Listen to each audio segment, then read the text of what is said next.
Hello, fellow YouTubers. It's Warren again. I hope you're having a great Wednesday afternoon. I certainly am.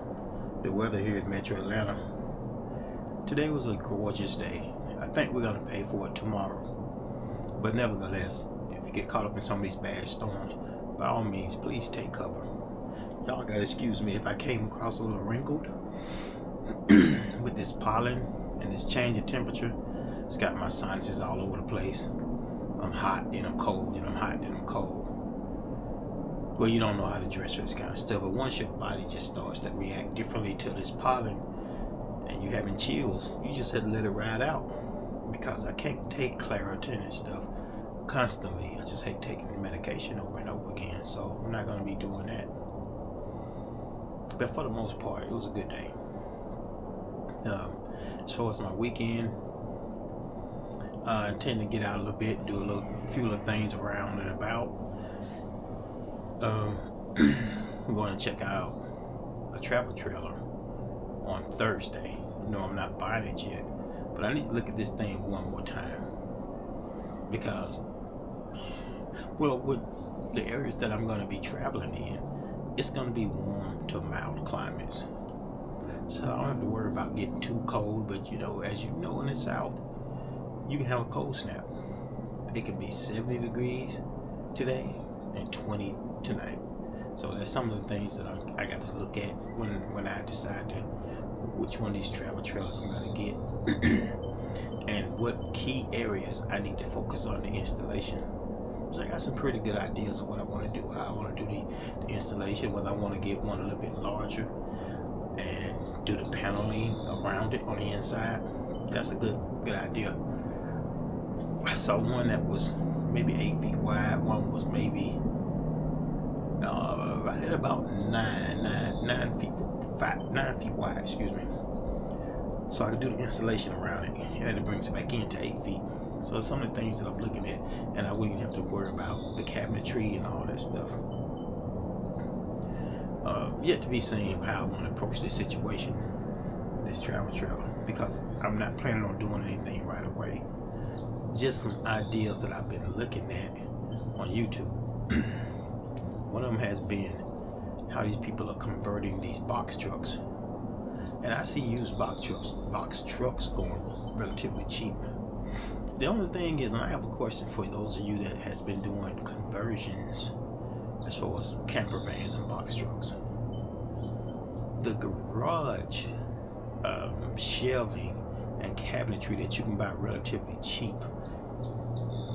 do you think that'll fit in there pretty good? I do. I think it would. I think using garage shelving and workspaces would fit inside a decent sized box truck pretty good. That's one of the things I'm going to look into also. But then again, I'm watching this wasp cloud crawling up on me. Then again, where would you store it when you're not driving it? Some places charge $200, $250 a month. But I have access to storing it. But would I want such a large box truck just for this purpose? Because I know keeping gas in it is going to be a nightmare. I don't need anything that big. Maybe like the Nissan 2500 high top, something like that I can put a stand-up shower in, and maybe do some bunk beds. I don't need a full king bed or full bed, some bunks, because I'm only going to be camping in it on the weekends.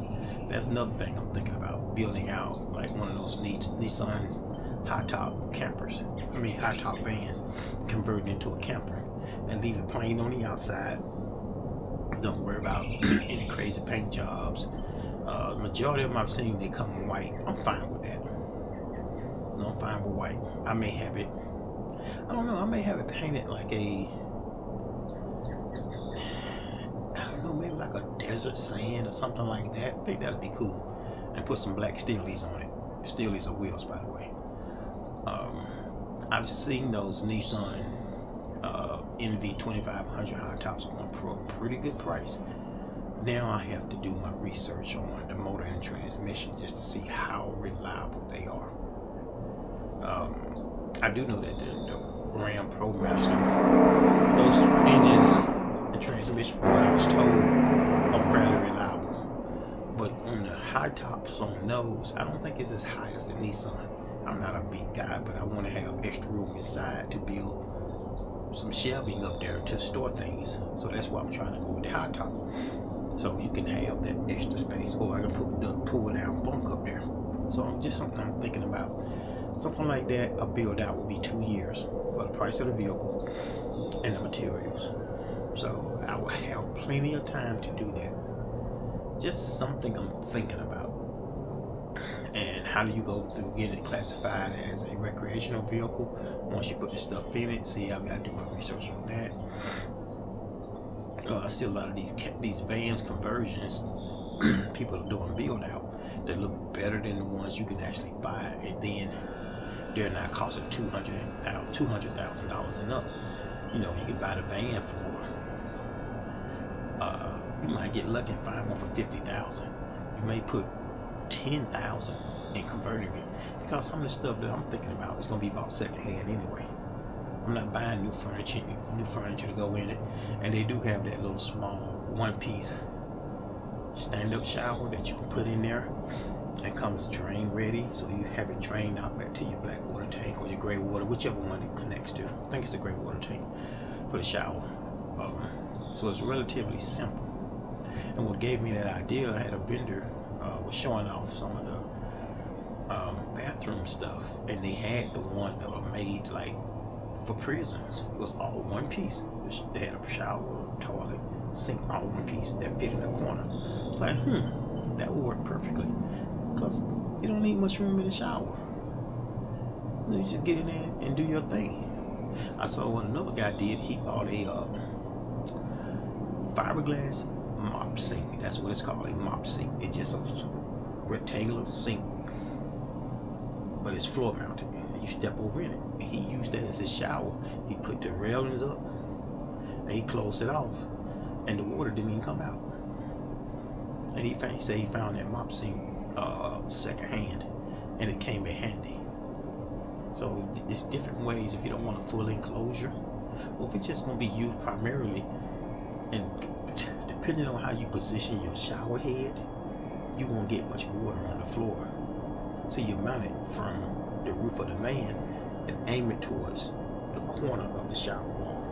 You won't get much water on the floor. So there's different ways. I got to think about what I want to do that shower. See what else.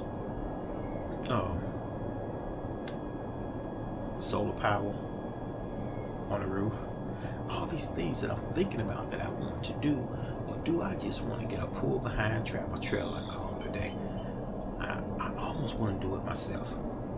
2 bunk beds in there, stove, refrigerator, the restroom unit, and one tall enough to where you have overhead storage compartments to where you can put your storage containers up there with several things. And you build a lip on both sides to keep it from sliding off, of course. So I've got to think about that. And if it's going to be wide enough to put the bunks towards the back, and you still have storage up under the bottom. You know, so 2 bunks. So if somebody goes camping with me, bam. But if I put them towards the back, that takes up the corner where I want to put the shower.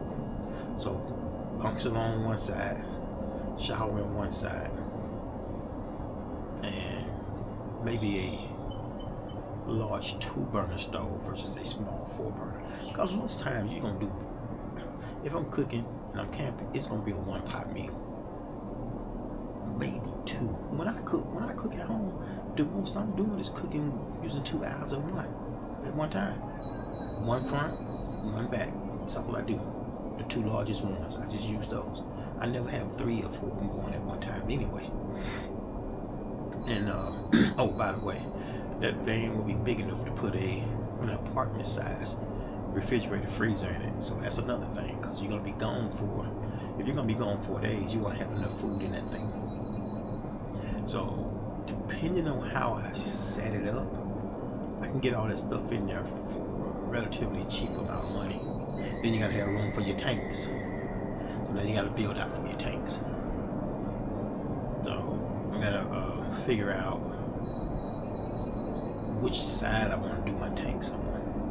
tanks on one side, kitchen on one side. That way your tanks can be vertically mounted right here, because you don't need that much.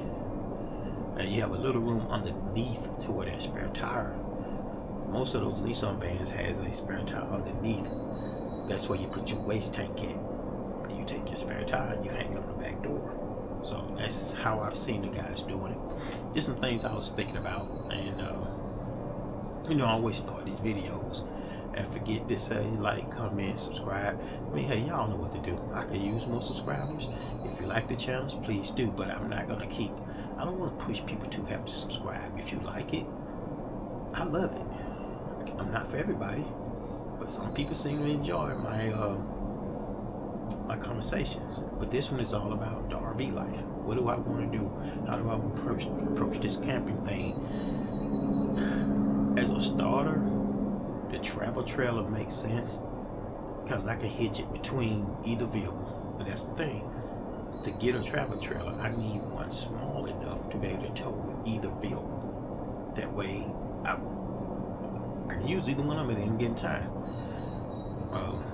That's the logical thing to do, to get one of those. But looking at the price of them for what I want, they're not the best built. That's my only problem. I've been watching and people talk about the nightmares of ownership of some of them, how they're falling apart. I don't want to go in that. Or do I spend a little bit extra money and get a used high quality one that's maybe 2 years old, but get a really, really good high quality one? That's probably what I need to focus on. One that's standing out right now is the Winnebago Micro Mini. That's a nice travel trailer. I would go with something like that. It may cost a few bucks extra, but I know you're getting good quality. So anyway, just want to get on here and run my mouth a little bit on this Wednesday afternoon. Full of pollen, throat scratchy. I'm sitting outside because I got hot sitting inside. Now I'm outside, I'm getting cool again. Head closing in on me. Y'all know the routine. Y'all know the symptoms of when you're getting irritated from this pollen. Skin dry, feel like my skin is crawling. Y'all know the routine. It's nothing new. But anyway, everybody have a safe Wednesday afternoon, Wednesday night, or a great Thursday whenever you should happen to see this video. And I don't know, I'm gonna title this one RV Camping Pollen Got Me Again. I don't know, but anyway, I want everybody to have a great afternoon, a great evening, and a wonderful night. Take care.